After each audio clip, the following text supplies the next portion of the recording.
जी नाज़रीन अस्सलाम वालेकुम। हम हर रोज़ आपको ख़बरें देते हैं दुनिया भर से, पाकिस्तान भर से, लेकिन कभी कभी ख़बर देते हुए तकलीफ़ होती है। और आज प्रोग्राम के आगाज़ में मैं बड़े अफसोस के साथ, बड़े दुख के साथ अपने बहुत ही कीमती दोस्त को खो जाने की आप सुन भी चुके होंगे। और बड़ा बड़ा अफसोस है, अरशद वहीद चौधरी साहब अब हम में नहीं रहे। एक ऐसे जर्नलिस्ट, एक ऐसे दोस्त जिसकी कमी हमेशा हम महसूस करेंगे। उनके साथ गुजरा गया वक्त, वो नेशनल प्रेस क्लब इस्लामाबाद में हो, वो पार्लियामेंट की गैलरीज़ में हो, वो पार्लियामेंट के कैफ़े में हो, हमेशा याद रहेगा। और ऐसी ज़बरदस्त शख्सियत, ऐसा ज़बरदस्त दोस्त शायद ही इंसान के नसीब में होता है। और बहुत हम सब उनको मिस करेंगे। एक बहुत बड़े और बहुत आला जर्नलिस्ट आज हम में नहीं रहे। बिछड़ा कुछ इस अदा से कि रुत ही बदल गई, एक शख्स सारे शहर को वीरान कर गया। अरशद वहीद चौधरी के लिए बहुत सारी दुआएं, अल्लाह उन्हें करवट करवट जन्नत नसीब फरमाए, आमीन। आज ISPR की प्रेस कॉन्फ्रेंस, मतलब उस प्रेस कॉन्फ्रेंस को सुन के आप हम सब के रोंगटे खड़े हो गए कि दुनिया क्यों खामोश है और दुनिया क्यों हिंदुस्तान को लेके अपनी आंखें बंद किए हुए है। 19,130 दहशतगर्दी के वाक़यात हैं पिछले 20 सालों में जो कि पाकिस्तान में हुए, जिसमें लगभग 50,000 से ज़ायद पाकिस्तानी शहीद हो गए। और इस दहशतगर्दी का सामना करते हुए जो पाकिस्तान को खर्च करना पड़ा, उसकी अमाउंट जो आज DGISPR ने बताई, हम भी उसका कई मरतबा तज़किरा कर चुके हैं, वो 126 अरब डॉलर है। पाकिस्तान के कुल कर्जे से भी ज़ायद रकम हम सिर्फ दहशतगर्दी में खर्च कर चुके हैं। और इस दहशतगर्दी को सिर्फ और सिर्फ प्रमोट और सपोर्ट करता है वो है हिंदुस्तान। पाकिस्तान ने बहुत पहले जब TTP दोबारा से अपने आप को अलाइन कर रही थी, अपना अलायंस बना रही थी, इस पर बात की थी। और ये अलायंस भी रॉ ने बनवाया था और इसके सबूत पाकिस्तान के पास मौजूद हैं। आज DGISPR ने बड़े वाज़े तौर पर न सिर्फ फ़ोन कॉल सुनवाई बल्कि बैंक ट्रांजैक्शंस भी दिखाई। और उसके बाद उन्होंने बताया कि किस तरह हिंदुस्तान के लोग अफगानिस्तान में और हिंदुस्तान में बैठकर पाकिस्तान के खिलाफ दहशतगर्दी के मंसूबे बनाते हैं। 66 बेस कैंप हैं अफगानिस्तान के अंदर, 21 बेस कैंप हैं इंडिया के अंदर। तो ये टोटल 87 बेस कैंप्स बनते हैं जो कि सिर्फ और सिर्फ जिनका टारगेट पाकिस्तान में बदअमनी फैलाना है, पाकिस्तान में दहशतगर्दी फैलाना है। जब मेरे मासूम बच्चों को मार दिया जाता है ना, तो मैं इस जालिम दुनिया से सवाल पूछता हूं कि मेरे 1 लाख लोग शहीद हुए, मेरी इकोनॉमी बर्बाद हुई, फिर भी मैं FATF में हूं, लेकिन वो दहशतगर्द हिंदुस्तान, वो दहशतगर्द मोदी, उस पर दुनिया क्यों खामोश होती है। जब भी DGISPR, वो आसिफ गफूर हों या वो मौजूदा DGISPR हों, जब भी हिंदुस्तान के सबूत हमारे सामने रखते हैं तो हमारा कलेजा खून के आंसू होता है। हम तकलीफ से बेयारो मददगार अपने आप को महसूस करते हैं और दुनिया पर मातम कुना होते हैं कि इस दुनिया को सिर्फ पाकिस्तानी दहशतगर्द क्यों नजर आता है, हिंदुस्तान दहशतगर्द क्यों नहीं नजर आता। ये जो सबूत आज DGISPR ने पेश किए हैं, ये इतने सॉलिड हैं, ये इतने वाजे हैं कि अगर अब भी दुनिया हिंदुस्तान के खिलाफ और दहशतगर्द नरेंद्र मोदी के खिलाफ और रॉ जो कि एक बहुत बड़ी दहशतगर्द तंजीम है, जो कि ना सिर्फ साउथ एशिया में बल्कि पूरी दुनिया में दाइश जैसे बड़े नेटवर्क को और बड़ी दहशतगर्द तंजीमों को सपोर्ट करती है, तो रॉ के खिलाफ भी एक्शन होना चाहिए, नरेंद्र मोदी के खिलाफ भी एक्शन होना चाहिए और खुद हिंदुस्तान के खिलाफ भी एक्शन होना चाहिए। तस्वीर का एक रुख है। तस्वीर का दूसरा रुख, हम पाकिस्तान के लोग हैं। हम पाकिस्तान में जब सियासत करते हैं तो बड़े जोर से गद्दारी का नारा लगाते हैं, तो इतराज उस पर भी नहीं होता।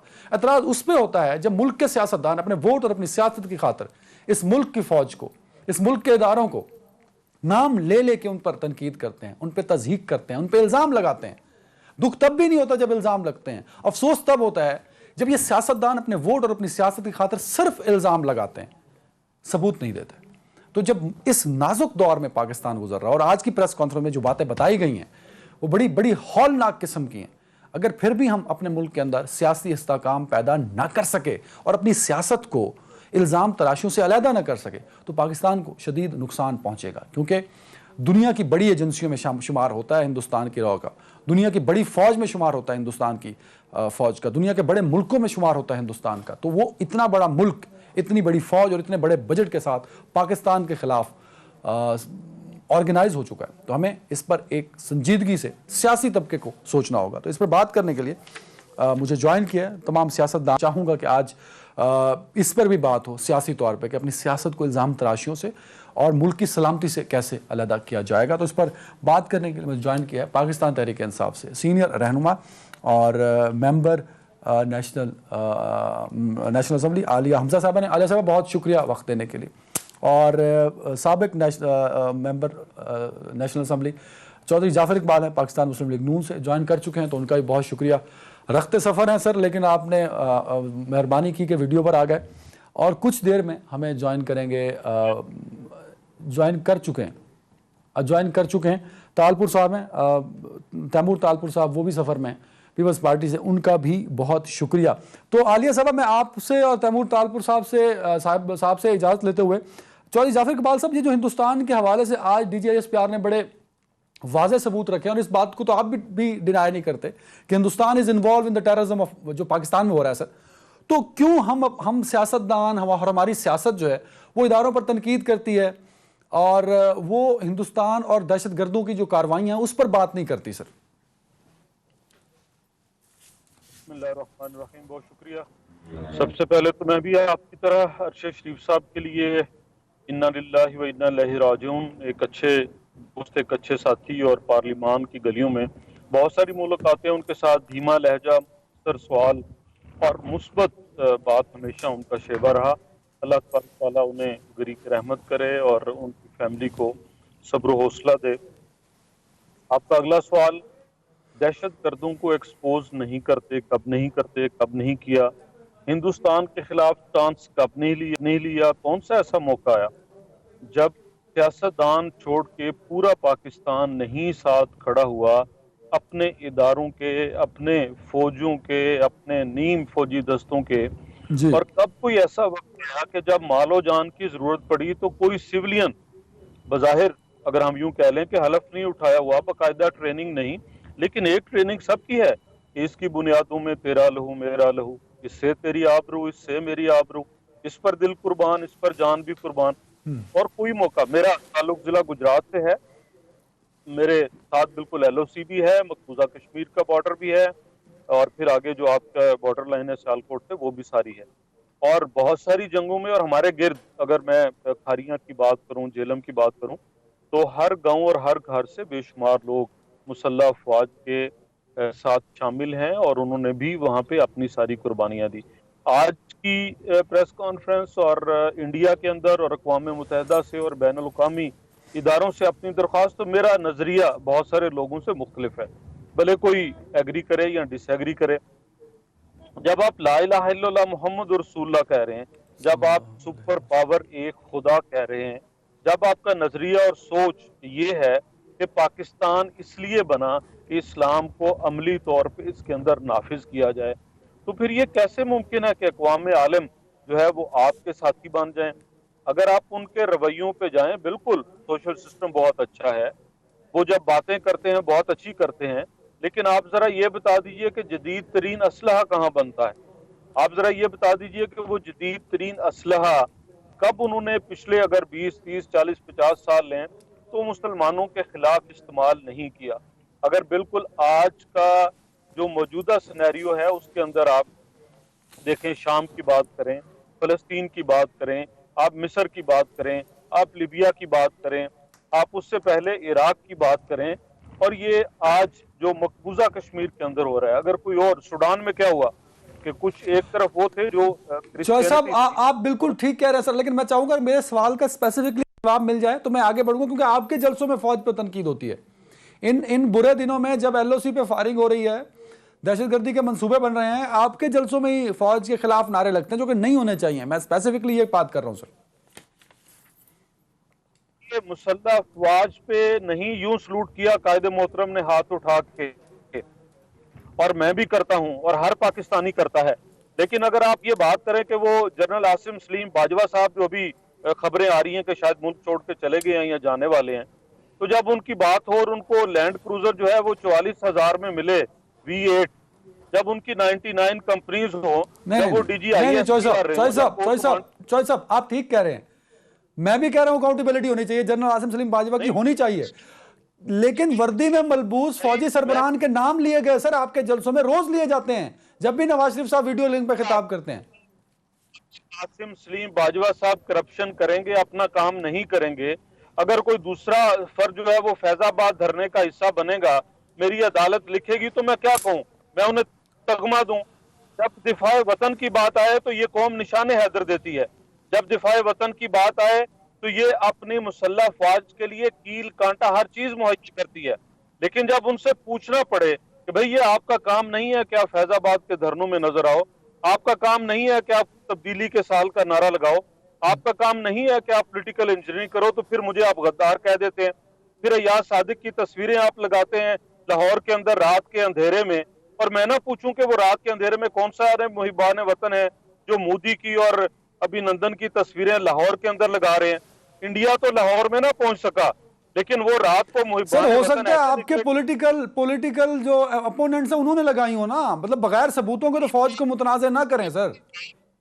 आप कह दें जो भी कहना है, आप भले कोई उसे ट्विस्ट दें, कोई पॉलिटिकल ओपोनेंट ये जुर्रत नहीं कर सकता। आलिया हमजा साहबा, सर ठीक है, मैं इस पे हम बात कर रहे हैं सर। आलिया हमजा साहबा, आप क्योंकि गवर्नमेंट में हैं, आपकी रिस्पॉन्सिबिलिटी है एक पॉलिटिकल यूनिटी इस मुल्क के अंदर, लेकिन आपकी जानिब से तो हर एक को गद्दार कहा जाता है। तो सवाल गवर्नमेंट से भी बनता है कि भाई आपने तो कंसेंसस डेवलप करना था, और खासतौर पे जब सूरत हाल जो आज DGISPR ने एक तस्वीर सामने रखी हम सबके, तो बड़ी क्रिटिकल है, तो आपकी बड़ी अहम जिम्मेदारी बनती है गवर्नमेंट की। तो क्या गवर्नमेंट इस जिम्मेदारी को ओन करेगी, या गवर्नमेंट भी गद्दारी के सर्टिफिकेट बांटने में फ्रंट फुट पर रहेगी? बिस्मिल्लाहिर्रहमानिर्रहीम। Thank you Adnan. अदनान, जितना ज़बरदस्त क्वेश्चन आपने जाफ़र साहब से किया था और जिस तरह से उन्होंने उस बात को घुमाया है, मुझे नहायत अफसोस से कहना ये पड़ रहा है कि आज तो इन्हें फ़ौज के साथ खड़ा होना चाहिए। आज तो इन्हें उसी फ़ौज को सलूट करना चाहिए जिसने दहशत गर्दी में तकरीबन 9,000 लोगों के जानों का नजराना पेश किया है, जिन्होंने हमारी हिफाजत के लिए हम जो आज सुकून की नींद सोते हैं ना, वो जो बॉर्डर्स पर हमारी खातिर और सियाचिन और उधर ग्लेशियर्स के ऊपर जो गुजारा करते हैं ना, आज तो कम से कम ये उनको सलूट पेश करते हैं। आज की प्रेस कॉन्फ्रेंस देखकर खुदारा इनसे कहें सियासत जरूर करें, लेकिन फौज को उसमें मत घसीटें। एक तरफ पहले ये फौज को बदनाम करते हैं, उन पे इल्जाम लगाते हैं, और उसके बाद उनके मिन्नते तरले करते हैं कि आप आए और इस मुंतखब हुकूमत को गिरा दें। मैं उस बारे में बाद में आऊंगी, लेकिन अगर आप ये देखें कि आज की जो DGISPR की प्रेस कॉन्फ्रेंस थी, 3 ऑब्जेक्टिव उन्होंने कैटेगोरिकली कहे हैं। पहला ऑब्जेक्टिव यह था कि पाकिस्तान में पीस को खराब किया जाए, दूसरा ऑब्जेक्टिव यह था कि इकोनॉमिक ग्रोथ को रोका जाए, और तीसरा ऑब्जेक्टिव यह था कि पॉलिटिकली पाकिस्तान को इनस्टेबल किया जाए। तो पॉलिटिकल इनस्टेबल करने में इंडिया को कौन हेल्प कर रहा है? ये जिस तरह की जबान फौज के, जब ये कहते हैं ना कि हम एक सिपाही को तो सलूट करते हैं, लेकिन हमें जनरल्स पर एतराज है। खुदारा एक इदारा रह गया, उसमें बगावत मत करवाएं। अवाम को जो हाइब्रिड वॉर होती है ना, जो 5th जनरेशन वॉर होती है, उसका पहला असूल यह होता है कि ऑपोजिशन पार्टीज को अपना आला कार बनाया जाए और अवाम को मुतनफर किया जाए इस आर्मी से। आज एक दफा हमारी आर्म फोर्सेस ने दोबारा यह शो कर दिया है कि किस तरह से वो इंडिया से बहुत आगे हैं। बालाकोट का वाकया हो, उनके जहाज दिन दिहाड़े गिराने का वाकया हो, या दहशतगर्दी अभी भी है। 2000 से सिर्फ एक सेकंड, मैं उस पर भी आ रही हूं। अदनान प्लीज, मैं बहुत इंपॉर्टेंट बात करने लगी थी, मैं आप वाली बात पर आ रही हूं। 2 पॉइंट्स मैं आपको बताऊंगी और अपनी बात को प्रूव भी करूंगी। 2000 से लेकर 2020 तक आपके यहां पर दहशतगर्दी के तकरीबन 19,300 अटैक्स हुए। 1 लाख लोगों ने, जिनमें से 9,000 फौजियां, उन्होंने जानों की कुर्बानी दी है। उसके बावजूद आज दिस इज अनप्रेसिडेंटेड के फर्स्ट टाइम इस तरह से इंडिया को एक्सपोज किया गया। जब आप गुलभूषण का नाम लेने से कतराते हैं, फिर आप कह रहे थे कि हमें इनको लेकर चलना चाहिए। देखें, 3 दिन पहले आपके नोटिस में होगा, नेशनल सिक्योरिटी की मीटिंग बुलाई गई पार्लियामेंट के अंदर। इन्हीं ये जो नरेंद्र लीग के जो, मैं PDM तो अब उसको कहना पसंद नहीं, जो नरेंद्र लीग के जो सरबराह थे ना जी, एग्जैक्टली, इन लोगों ने उसका, देखिए मेरी बात सुने, इन्होंने उसका बायकॉट किया। नहीं, वैसे आलिया साहबा, आप गवर्नमेंट में, आप पॉलिटिकल कंसेंसस की मैंने बात की, जब आप उसको नरेंद्र मोदी से तशबीह देंगे तो फिर आप खुद उनको भड़का रही हैं कि वो आपने शायद, आपने मेरा मैं देखें जी, आपने मेरा एक पॉइंट आपने ये नहीं सुना कि मैंने ये कहा है कि 3 दिन पहले नेशनल सिक्योरिटी की पार्लियामेंट्री लीडर्स को, पार्लियामेंट्री यानी सारी ऑपोजिशन लीडर्स को पार्लियामेंट में बुलाया गया था, इनके जो ऑपोजिशन लीडर्स हैं हर जमात के, और उनको ये कहा गया था कि नेशनल सिक्योरिटी पर आर्मी और आईएसआई ने ब्रीफिंग देनी है, लेकिन इन्होंने उसका बायकॉट किया। फैटफ का मामला आता है, तो ये नरेंद्र लीग हो गई। आप कह रही हैं कि इन्होंने बायकॉट किया तो ये नरेंद्र लीग हो गई। एग्जैक्टली जी, क्यों? तो क्या मतलब है उसके अंदर ये सारी चीजें? क्योंकि नरेंद्र का मतलब है नरेंद्र मोदी। आप नरेंद्र का मतलब नरेंद्र मोदी ले रही है क्योंकि नरेंद्र सिंह ले रही है। एग्जैक्टली। मैं देखिए मैं नरेंद्र मोदी ले रही हूं जी। मैं तो आपको मैंने तो ये कहा है, मैं अपना पॉइंट मेरा यही सवाल है, अगर गवर्नमेंट यूं गद्दारी के सर्टिफिकेट बांटेगी तो मुल्क में कैसे पॉलिटिकल कंसेंसस डेवलप होगा? गद्दारी के सर्टिफिकेट्स, मेरी एक बात सुने, मैंने अभी आपको क्या बताया, इंडिया का ऑब्जेक्टिव क्या है? The third main objective of India is political instability in Pakistan. आगे बढ़ रहा हूं। तैमूर तालपुर साहब, कौन उसके आला कारबार? लास्ट एक जल्दी 30 सेकंड। ये था कि फैटफ के बिल के ऊपर जो इंडिया ये चाहता था कि पाकिस्तान ब्लैक लिस्ट में जाए, इन्होंने किस तरह से उनको फैसिलिटेट किया नेशनल असेंबली सेनेट के अंदर। तैमूर साहब, आलिया साहबा का ये कहना है कि अपोजिशन आलाकार है हिंदुस्तान की, हिंदुस्तान के नैरेटिव को पाकिस्तान में सपोर्ट किया जाता है अपोजिशन की जानिब से। मेरा सवाल है कि इस नाजुक दौर में, इस नाजुक वक्त में मुल्क के अंदर सियासी इस्तेहकाम हो, अगर यही सब कुछ चलता रहा तो पॉलिटिकल स्टेबिलिटी नहीं होगी। जब पॉलिटिकल स्टेबिलिटी नहीं होगी तो पूरा मुल्क एट रिस्क होगा। सर तैमूर साहब, थैंक यू वेरी मच नान साहब, आपने मुझे अपने शो में लिया।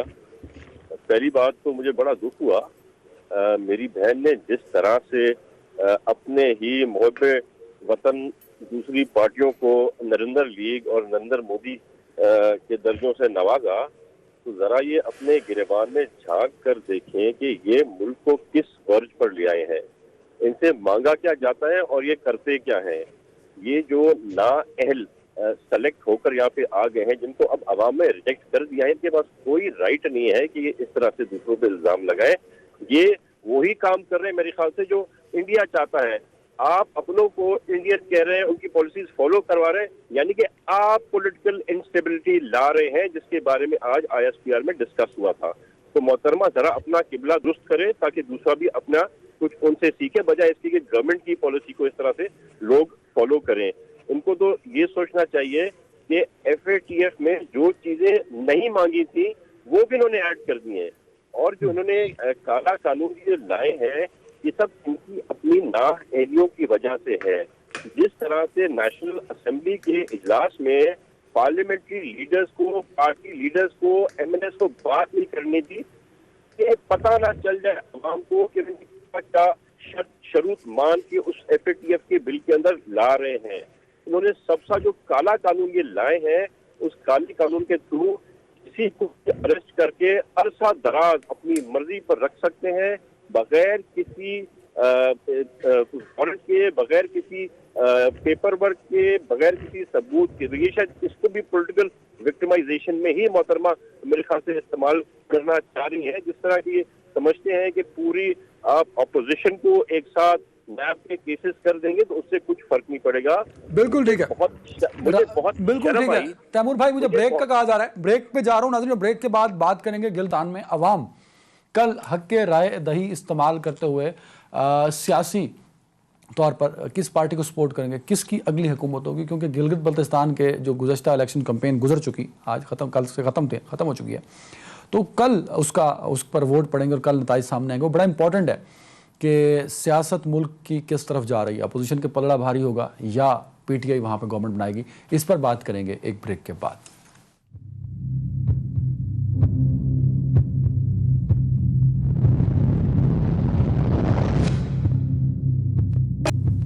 Welcome back. चौधरी साहब, कल गिलगित बल्तिस्तान का इलेक्शन है सर। मरियम साहबा ने बड़े लंबे लंबे जलसे किए हैं, बड़ी आवाम उसमें थी। नवाज शरीफ साहब ने भी वहाँ खिताब करते रहे, उनका वीडियो पैगाम भी आ गया गिलगित की आवाम के लिए। कौन जीतेगा आपके ख्याल में सर? चौधरी जाफर इकबाल साहब, चौधरी साहब आवाज आ रही है आपको? आलिया हमजा साहबा, गिलगित बल्तिस्तान का इलेक्शन कितना इंपॉर्टेंट है और क्या तहरीक इंसाफ वहां हुकूमत बना पाएगी? Thank you Adnan. अदनान, मैं सबसे पहले तो जो मेरे भाई ने एक बात कही हमें, मैं जरा उस पर ये बता दूं। पिछला टॉपिक है, फिर वापस चले जाएंगे उस बहस में।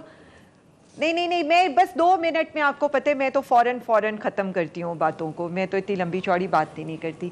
देखें जी, सिलेक्शन पर तो ये आए ना, फिर जब मैं पर्ची का चेयरमैन कहूंगी तो इनको बुरा लगेगा। अगर ये लाड़काना लियारी से हार जाए तो इन्होंने गिलगित बल्तिस्तान में क्या करना है। और ना अहलियत तो मैं सिर्फ इतनी बता दूं कि तकरीबन 20 सालों के बाद पहली दफा लार्ज स्केल मैन्युफैक्चरिंग आपकी 7% इनहांस हुई है।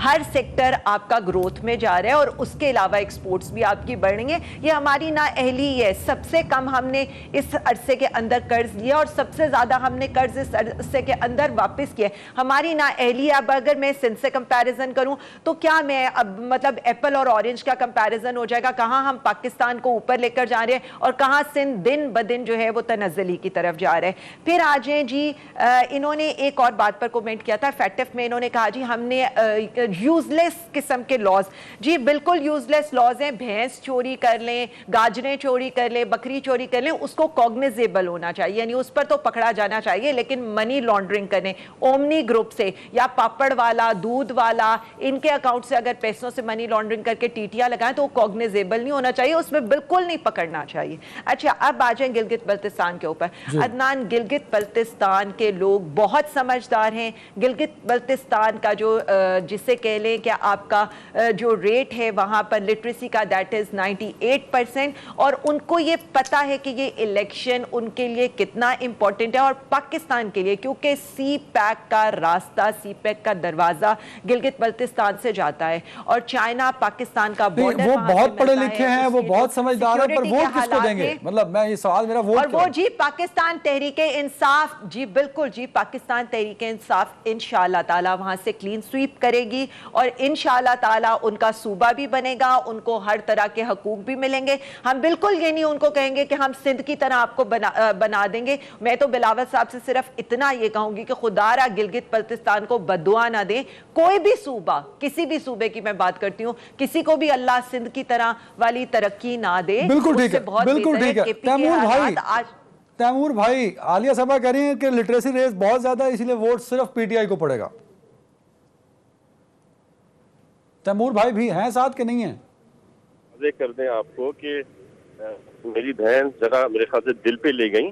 कोई बात नहीं, सच कड़वा होता है पर कड़वा हजम करना पड़ता है जब आपकी पॉलिसीज इस किस्म की होती हैं। सिंध अल्हम्दुलिल्लाह सबसे आगे तरक्की कर रहा है, बेस्ट हॉस्पिटल्स हमारे पास है, एजुकेशन हमारी बेहतर हो रही है। नीचे और से पर्ची जो है ना, पर्ची की जो बात की, पर्ची हमारे पास तो है शहीद मोहतरमा बेनजीर भुट्टो की पर्ची। ये तो जनरल पाशा की पर्चियों पे चल रहे हैं, तो ये हमारी पर्ची की क्या बात करेंगे? जो मुल्क 117वें नंबर पे था मियां नवाज शरीफ साहब के टाइम में, अब वो 120th मोस्ट करप्ट नेशन हो गया, यानी कि 3 बदतर कर दिया आप लोगों ने पाकिस्तान को। आप बात करते हैं मईशत की, पाकिस्तान की तो 23 ट्रिलियन का था खसारा जब हमने इनको हुकूमत दी थी, जब नवाज शरीफ ने इनको हुकूमत दी थी। वो खसारा उन्होंने 70-75 साल में किया था जमा, इन्होंने 2 साल में डबल करके 43 ट्रिलियन कर दिया है, क्योंकि ये करप्ट भी है, ये ना अहल भी है और रिजेक्टेड भी है, और ये रिजेक्टेड भी है। अभी मैं यही तो कहती हूँ, जो बोलते रहेंगे बीच मत, सच बर्दाश्त करने की मेरी बहन जरा मादा पैदा करें, तो मेहरबानी करके मादा पैदा करें, सच सुने, अवाम को भी सच सुनने दें, अवाम बेवकूफ नहीं है। और जहाँ तक है गिलगित बल्तिस्तान की बात, तो अवाम ने देख लिया है कि इन लोगों ने जितने वादे किए सब झूठे, सब यूटर्न। नौकरियां देने की बात की, लाखों नौकरियां छीन ली, घर देने की बात की, इन्होंने घर छीन लिए। इनके ना अहल वजीर आजम को सिवाय धमकियों के कुछ नहीं आता। खड़ा होके मुझे शर्म आती है जब मेरे मुल्क का प्राइम मिनिस्टर दाढ़ी पे हाथ रख के बताता है अपने सिटीजन के लिए कि जी यहाँ पर जो है FIA भी मेरे पास है, तो ना भी मेरे पास है, तो मैं इन सबको सीधा कर दूंगा। तो उनको बताओ खुदा के वास्ते, कंटेनर से वो उतर के आए हैं, प्राइम मिनिस्टर बन गए हैं, प्राइम मिनिस्टर की कैपेसिटी में बिहेव करें। और जहां तक बात है गिलगित बल्तिस्तान की, तो वहां के लोग इतने सुलझे हुए हैं और इतने बाशऊर हैं कि इन लोगों को अपना सूबा देके तबाह बर्बाद नहीं कराएंगे, जैसे ने पूरे पाकिस्तान को कर दिया है माशी तौर पर, सियासी तौर पर। जितनी बातें आप कर रहे हैं कि फौज को किसने पोलिटिसाइज किया? इन लोगों ने पोलिटिसाइज किया। क्यों इनके मिनिस्टर्स आते हैं? क्यों शेख रशीद आगे टीवी पे कहता था मैं स्पोक्स पर्सन हूँ फौज और आर्मी का? तैमूर भाई, पीपल्स पार्टी की क्या उम्मीदें हैं गिलगित बल्तिस्तान से? इंशाअल्लाह ताला we will have the majority और इनको इनका मिलेगा और हम इंशाअल्लाह ताला अपनी हुकूमत फॉर्म करेंगे। बिल्कुल ठीक है। चौधरी जाफर इकबाल साहब, नून लीग के क्या उम्मीदें हैं गिलगित के इलेक्शन से? नंबर 1। नंबर 2, कल जो इलेक्शन गिलगित बल्तिस्तान में होने जा रहा है उसके नताइज मुल्क की सियासत पर किस तरह का असर रखेंगे? अगर पीटीआई जीत जाती है तो सियासत किस तरफ जाएगी? अगर नून लीग और पीपल्स पार्टी या अपोजिशन की कोई जमात जीत जाती है तो मुल्क की सियासत पर उसका क्या असर पड़ेगा? किसका नैरेटिव स्ट्रांग हो सकता है सर?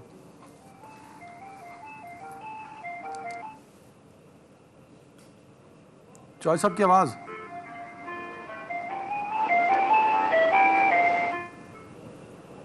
चौधरी साहब की आवाज है?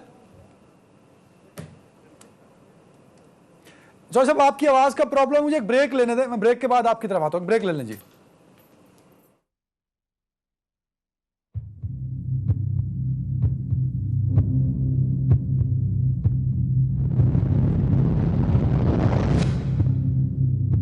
स्टैंड बाय जी। चौधरी जाफर इकबाल साहब, वेलकम बैक नाजरीन।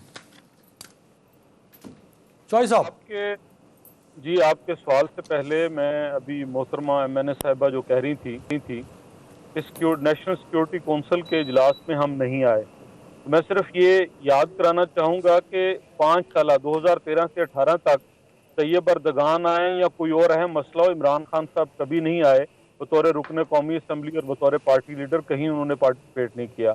कोई मीटिंग ऐसी जो स्पीकर और चेयरमैन सेनेट ने मुश्तरका भी बुलाई हो पार्लिमान की, इमरान खान साहब का रिकॉर्ड पर मौजूद है कि वो मुल्की मफाद हो, कौमी मफाद हो, अवामी मफाद हो, कभी वो तशरीफ नहीं लाए। इसी तरह अभी 2 मीटिंगों का मैं जिक्र करूंगा। एक वो जो लीग की शेख रशीद साहब ने और कहा कि जी लोग चोर दरवाजे से मिलते हैं, जो गिलगित बल्तिस्तान पे हुई थी, जिसमें कहा गया कि वजीर आजम को साइड वाले कमरे में बिठाया था। एक वो जब अभिनंदन का जो मसला है उसमें भी वजीर आजम साहब मीटिंग में नहीं आए, साइड पे बैठे रहे। तो वजीर आजम साहब नहीं आते, बाकी सब लोग आते हैं, आप उन्हें कहिए वो संजीदा हो जाएं। रही जीबी के इलेक्शन की बात, पीटीआई ना तो जो मंशूर 2018 के इंतखाबात में दिया था उसके ऊपर आज तक डिलीवर कर सकती है, और ना ही जीबी के इलेक्शन के लिए पीटीआई ने कोई मंशूर दिया है। अगर कोई दिया हो तो बता दें कि वो अगले 3, 4, 5 साल जीबी के अंदर क्या करना चाहते हैं।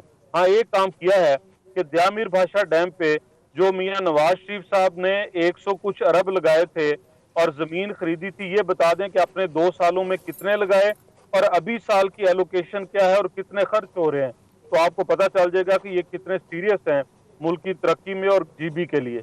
इंशाअल्लाह ताला लोग शेर को वोट देंगे और शेर कामयाब होगा। सर, उनका कमेंट ये था, आलिया साहबा का, शायद आपने नहीं सुना, वो कह रहे क्योंकि लिटरेसी रेट बहुत ज्यादा है, लोगों में अवेयरनेस है। मैं आ रहा हूं आलिया साहबा। तो PTI is the strongest party there sir. Adnan Haider साहब, जब अवेयरनेस होगी तो पता चलेगा कि वजीर आजम फरमा चुके हैं कि यू टर्न अजीम लोग लेते हैं। जब अवेयरनेस है तो पता चलेगा कि वजीर आजम साहब फरमा चुके हैं कि वो जो इंतखाबात में बातें करते थे वो तो सियासी नारे थे। जब अवेयरनेस है तो पता चलेगा कि अभी तक 2 सालों में पाकिस्तान के अंदर एक वादा 2018 के इलेक्शन में जो किया था। बिल्कुल ठीक है, बिल्कुल ठीक सर। आलिया साहबा, ये बड़ा इंपॉर्टेंट पॉइंट है। 2018 के इलेक्शन कैंपेन में हम लोगों ने जिस तरह आपको कवरेज दी और आज जो वादा किया, एक वादा वफा नहीं हुआ, तो किस बुनियाद पे आप बड़े कॉन्फिडेंट हैं जीबी इंतखाबात में? जी, मैं बड़ी इंपॉर्टेंट चीजें जल्दी से रैप अप कर दूं। देखिए, मेरी एक बात सुने, अभी जो ये लोग ना ऑब्सेस्ड हैं प्राइम मिनिस्टर इमरान खान साहब के साथ, इनका बड़े से लेकर छोटा लीडर हर बंदा प्राइम मिनिस्टर पर ना क्रिटिसाइज करना अपना समझता है कि जी मैं प्राइम मिनिस्टर के कदकाठ को पहुंच जाऊंगा, जितना मर्जी क्रिटिसाइज कर लें। अभी देख लें, अभी प्राइम मिनिस्टर इमरान खान साहब की क्या ट्वीट आई है। यहां पर तो गुलभूषण का नाम लेने से भी घबराते थे। फेटिफ के इजलास में इन्होंने जो फेटिफ के अगेंस्ट इन्होंने वोट दिए, हमने वोट नहीं दिए। अभी जो आज की प्रेस कॉन्फ्रेंस है, अल्लाह नजर बलोच वही है जिसकी डीपी मरियम नवाज की अपने जो उसके ऊपर ट्विटर अकाउंट के ऊपर लगी हुई थी और कहा गया है कि वो रॉ का एजेंट था। डॉक्टर तो ये इसको भी क्लियर कर दें। बता दें कि जी सिर्फ एक सेकेंड, सिर्फ जी, अल्लाह नजर बलोच की भी डीपी थी, 2 डीपीज थी, उसमें से एक अल्लाह नजर बलोच की डीपी थी। उसके बाद इनका बस चले ना अदनान, तो ये नवाज शरीफ को ना पाकिस्तान बनने का भी क्रेडिट दे दें। अब आ जाए जो मेरे पहले भाई कह रहे थे, भुट्टो साहब जो है कि उनके अयूब खान की पर्ची पर आए थे, बेनजीर साहिबा वॉशिंगटन की पर्ची पर आई थी, और अभी बिलावल साहब पर्चियां लहरा लहरा कर कोई लीडर नहीं बनता। अभी आ जाए ये कहते हैं ना इन्होंने तो कुछ नहीं किया, हम तो ऐसे ही वावेला करते हैं। 9 अरब की प्ली बार्गेन ओमनी ग्रुप ने अभी की है, ऑन रिकॉर्ड की है। फिर ये कहते हैं ना तरक्की तरक्की, हमें ये नाअहल कहते हैं। हमें तो 60% स्कूलों की दीवारें नहीं है, 80% स्कूलों के सिंध के एक अंदर मिनट दे रहा हूं टीचर आलिया नहीं है। साहबा, 60 सेकंड जीबी इलेक्शन पे जवाब दे दें। लाड़काना इन्होंने 60 सेकंड, सिर्फ मैं 55 उस पर आ जाऊं। सेकंड, लाड़काना देखें जीबी इलेक्शन नविश्ता दीवार है। इंशाल्लाह ताला पाकिस्तान तहरीके इंसाफ क्लीन स्वीप करेगी, अबूरी सूबा बनाएगी, उनके लोगों के मसाइल हल करेगी। और जहां तक ये कह रहे हैं नौकरियों का, तो अभी आपने 2 दिन पहले की टेक्सटाइल इंडस्ट्री की रिपोर्ट पढ़ी होगी, 2 लाख लेबर की कमी है, इंडस्ट्रियलाइजेशन हो रही है। तो कैसे ये लोग कहते हैं कि लोगों को नौकरियां 30 सेकंड में मेरे सवाल का जवाब रह गया। 30 सेकंड में मेरा सवाल देखिए जी, मैंने तो बता दिया एक वादा पूरा नहीं किया, कॉन्फिडेंट क्यों है? बता दिया है मैं अभी, देखें मैं तो अभी आपको वादा पूरा करने का बता दिया कि टेक्सटाइल इंडस्ट्री इस वक्त 110% चल रही है। इंडस्ट्री आपकी 10% ग्रोथ कर रही है। मेरे सवाल का जवाब नहीं मिला। मैं ना करोड़ों नौकरियां मिली ना लाखों घर बने। तैमूर साहब, over to you, concluding remarks about the election of GB sir. नहीं अदनान, वहां पर लोग बेरोजगार होंगे, ये कैसे आप लोग कह सकते हैं? दिया नहीं, बातें गोलमोल करती जा रही हैं। मैंने सवाल का जवाब दे दिया, आप बता दें 110% टेक्सटाइल इंडस्ट्री। आलिया साहब, तैमूर भाई का टेक है। आलिया साहब, तैमूर भाई का टेक है, प्लीज तैमूर साहब। ये एक तो इनको कोई काम की बात करनी नहीं है, ऊपर से अगले को काम की बात करने नहीं देनी। नहीं, काम की बात आपको पता ही ना हो, अगर किसी चीज का और आपको अपनी नाअहली का पता ही ना हो, मोहतरमा अपनी बारी का वेट करें, अपनी बारी का वेट करें, अपनी बारी का वेट करें। नहीं किया आपको आलिया साहबा, उसके बाद आप एक लंबी लंबी कहानियां सुनाकर आलिया साहबा वो फोन कॉल पे चार्ज करना शुरू करते हैं। जाके देखें अपने पर्ची चेयरमैन को, बात ये है और उसको कुछ सिखाएं ताकि परफॉर्म करे। बात ये है कि ये सारे जो ना इमरान खान जितना खुद बदतहजीब है, उतने ही इनके सारे मेहतरान बदतहजीब हैं। के ऊपर आप ये बात करें, वो जो आकर बुरी बात करते हैं, जो आकर असेंबली के अंदर जिस तरह की बात करते हैं, शर्म आनी चाहिए। इनके प्राइम मिनिस्टर को तो शर्म नहीं आती। आलिया साहबा प्लीज, आलिया साहबा आपका टर्न नहीं है। आलिया साहबा, मैंने पूरा टाइम दिया आपको। आलिया साहबा सुन लें, क्योंकि जब आलिया साहबा की आवाज बंद करो। आलिया साहबा की आवाज, माइक बंद करो यार। ऐसा तैमूर भाई, ओवर टू यू। ने गंडाकोर को कंडेम नहीं किया, क्यों गंडाकोर पे एक्शन नहीं हुआ? मतलब ये जो दबानियां है, ये है इमरान खान अपनी तरह सबको चाहते हैं कि बदतमीजियां करे, लोगों को मिमिक करे, लीडर्स को मिमिक करे, उनका मजाक उड़ाए, और इस तरह से आप औरतों को बेइज्जत कराते हैं। लीडर के पीछे खड़े होते हैं, डूब मरने का मकाम है मेरे ख्याल से। अगर मैं इस आलिया साहबा, उनका टर्न है, मैं उनको बोलने में आखिरी मिनट है मेरे पास। तैमूर भाई, इस्तीफा देने शर्मिंदगी से मैं अपना गर्दन नहीं उठा सकता। अगर मैं पीटीआई का एक मेंबर भी होता, मिनिस्टर तो दूर की बात है। वाकई तो मैं तो आपको आपको गर्दन नहीं उठानी चाहिए जिस तरह के आप लोगों में